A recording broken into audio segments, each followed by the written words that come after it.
अन्नपूर्णा सदा पूर्णा शंकर प्राण वल्लभे ज्ञान वैराग्य सिद्ध्यर्थे भिक्षाम देहि च पार्वती। राधे राधे मेरे प्यारे भाइयों बहनों माताओं व बंधुओं, संस्कार की बातें चैनल में आपका स्वागत है। बंधुओं, आज मैं आपको श्रवण करवा रही हूँ अन्नपूर्णा व्रत कथा। बंधुओं, जो कोई भी शुक्रवार को अन्नपूर्णा व्रत कथा को सुनते हैं, माँ अन्नपूर्णा की उन पर विशेष कृपा बनी रहती है। उनके घर में कभी भी अन्न धन की कमी नहीं रहती। जो कोई भी शुक्रवार की शुक्रवार अन्नपूर्णा कथा को सुनते हैं। बंधुओं, यदि आपने YouTube चैनल संस्कार की बातें अब तक सब्सक्राइब नहीं किया तो जरूर करें और बेल आइकन दबाना ना भूलें, ताकि आपको हमारी आने वाली सभी वीडियोस की जानकारी सबसे पहले हो सके। बंधुओं, वीडियो को पूरी सुनने के बाद कमेंट बॉक्स में राधे राधे लिखना ना भूलें। बोलो अन्नपूर्णा माता जी की जय हो। एक समय की बात है, काशी निवासी धनंजय की पत्नी का नाम सुलक्षणा था। उसे अन्य सब सुख प्राप्त थे, केवल निर्धनता ही उसके दुख का कारण थी। यह दुख उसे हर समय सताता था। एक दिन सुलक्षणा अपने पति से बोली, स्वामी, आप कुछ उद्यम करो तो काम चले। इस प्रकार कब तक काम चलेगा? सुलक्षणा की बात धनंजय के मन में बैठ गई और वह उसी दिन विश्वनाथ शंकर जी को प्रसन्न करने के लिए बैठ गया और कहने लगा, हे देवादिदेव विश्वेश्वर, मुझे पूजा पाठ कुछ नहीं आता, केवल तुम्हारे भरोसे बैठा हूँ।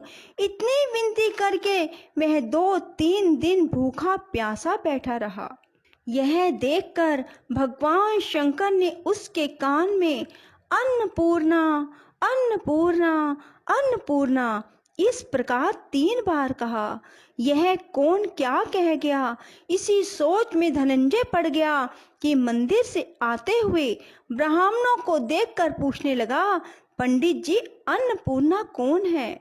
ब्राह्मणों ने कहा, तू अन्न छोड़ बैठा है, सो तुझे अन्न की ही बात सूझती है।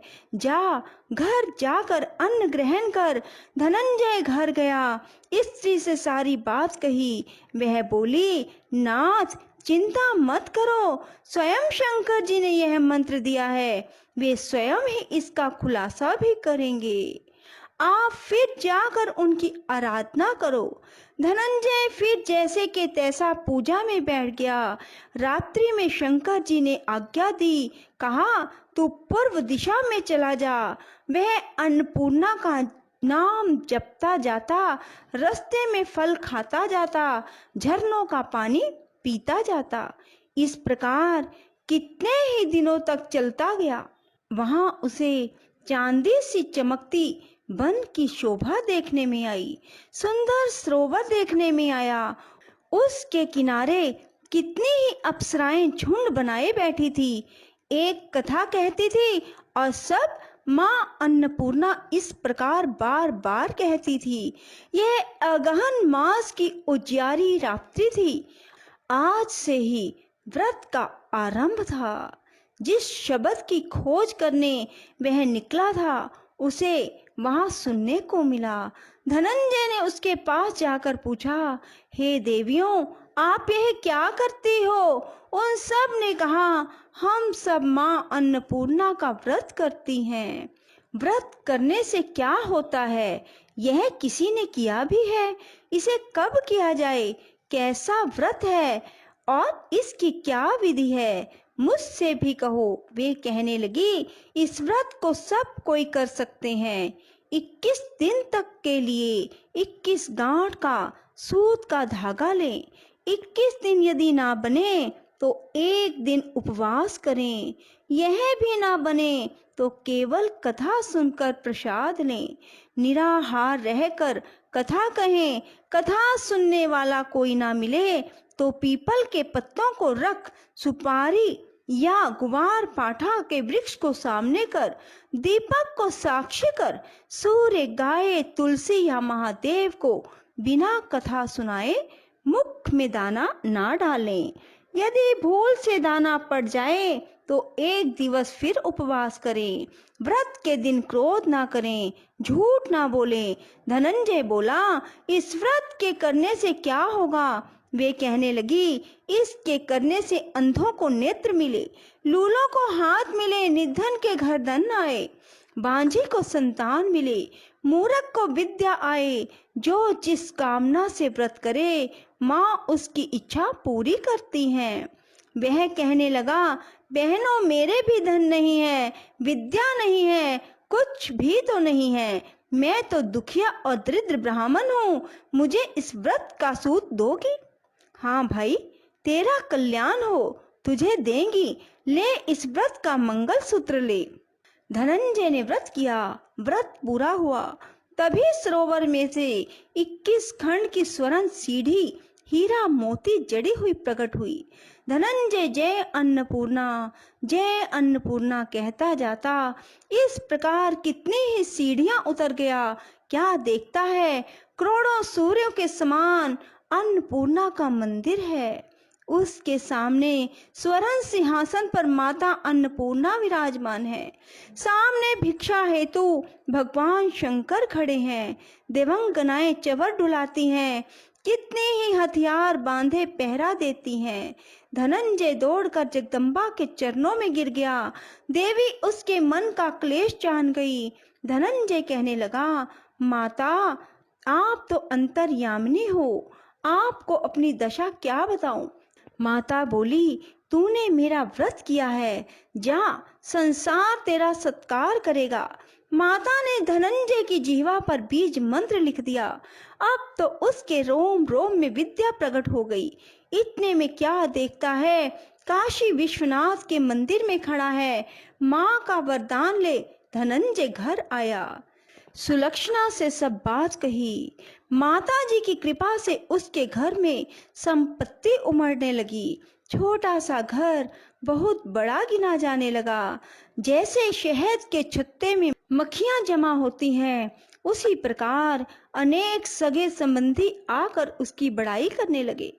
कहने लगे, इतना धन और इतना बड़ा घर, सुंदर संतान नहीं तो इस कमाई का भोग कौन करेगा? सुलक्षणा से संतान नहीं, इसलिए तुम दूसरा विवाह करो। अनिच्छा होते हुए भी धनंजय को दूसरा विवाह करना पड़ा और सती सुलक्षणा को शोध का दुख उठाना पड़ा। इस प्रकार दिन बीतते गए। फिर अगहन मास आया। नए बंधन से बंधे पति से सुलक्षणा ने कहलवाया कि हम व्रत के प्रभाव से सुखी हुए हैं, इस कारण यह व्रत छोड़ना नहीं चाहिए। यह माता जी का प्रताप है जो हम इतने संपन्न और सुखी हुए हैं। सुलक्षणा की बात सुन धनंजय उसके यहाँ आया और व्रत में बैठ गया। नई बहू को इस व्रत की खबर नहीं थी। वह धनंजय के आने की राह देख रही थी। दिन बीतते गए। व्रत पूरे होने में 3 दिवस बाकी थे कि नई बहू को खबर मिली। उसके मन में ईर्ष्या की ज्वाला दहक रही थी। सुलक्षणा के घर आ पहुंची और उसने वहां भगदड़ मचा दी। वह धनंजय को अपने साथ ले गई। नए घर में धनंजय को थोड़ी देर के लिए निद्रा ने आ दबाया। इसी समय नई बहू ने उसके व्रत का सूत तोड़कर आग में फेंक दिया। अब तो माता जी का कोप जाग गया। घर में अकस्मात आग लग गई। सब कुछ जलकर राख हो गया। सुलक्षणा जान गई और पति को फिर अपने घर ले आई। नई बहू रूठकर पिता के घर जा बैठी। पति को परमेश्वर मानने वाली सुलक्षणा बोली, नाथ, घबराना नहीं, माता जी की कृपा अलौकिक है। पुत्र कुपुत्र हो जाता है पर माता कुमाता नहीं होती। अब आप श्रद्धा और भक्ति से आराधना शुरू करो, वे जरूर हमारा कल्याण करेंगी। धनंजय फिर माता के पीछे पड़ गया। फिर वही सरोवर सीढ़ी प्रकट हुई, उसमें माँ अन्नपूर्णा कहकर उतर गया। वहां जा माँ जी के चरणों में रुदन करने लगा। माता प्रसन्न हो बोली, यह मेरी स्वर्ण की मूर्ति ले, इसकी पूजा करना, तू फिर सुखी हो जाएगा। जा, तुझे मेरा आशीर्वाद है। तेरी स्त्री सुलक्षणा ने श्रद्धा से मेरा व्रत किया है, उसे मैंने पुत्र दिया। धनंजय ने आंखें खोली तो खुद को काशी विश्वनाथ के मंदिर में खड़ा पाया। वहां से फिर उसी प्रकार घर को आया। इधर सुलक्षणा के दिन चढ़े और महीने पूरे होते ही पुत्र का जन्म हुआ। गांव में आश्चर्य की लहर दौड़ गई, मान्यता आने लगी। इस प्रकार उसी गांव के निसंतान सेठ के पुत्र होने पर उसने माता अन्नपूर्णा का मंदिर बनवा दिया। उसमें माताजी धूमधाम से पधारी, यज्ञ किया और धनंजय को मंदिर के आचार्य का पद दे दिया। जीविका के लिए मंदिर की दक्षिणा और रहने के लिए बड़ा सुंदर भवन बनवा दिया। धनंजय स्त्री पुत्र सहित वहां रहने लगा। माता जी के चढ़ावे में भरपूर आमदनी होने लगी। उधर नई बहू के पिता के घर डाका पड़ा, सब लुट गया। वे भीख मांगकर पेट भरने लगे। सुलक्षणा ने यह सुना तो उन्हें बुला भेजा और अलग घर में रख दिया और उसके अन्न वस्त्र का प्रबंध किया। धनंजय, सुलक्षणा और उसका पुत्र माता जी की कृपा से आनंद से रहने लगे। माता जी ने जैसे इनके भंडार भरे, वैसे सबके भंडार भरे। राधे राधे, जय श्री कृष्णा। बंधुओं, यदि आपको हमारी वीडियो पसंद आए तो इसे लाइक करें और शेयर भी जरूर करें। धन्यवाद।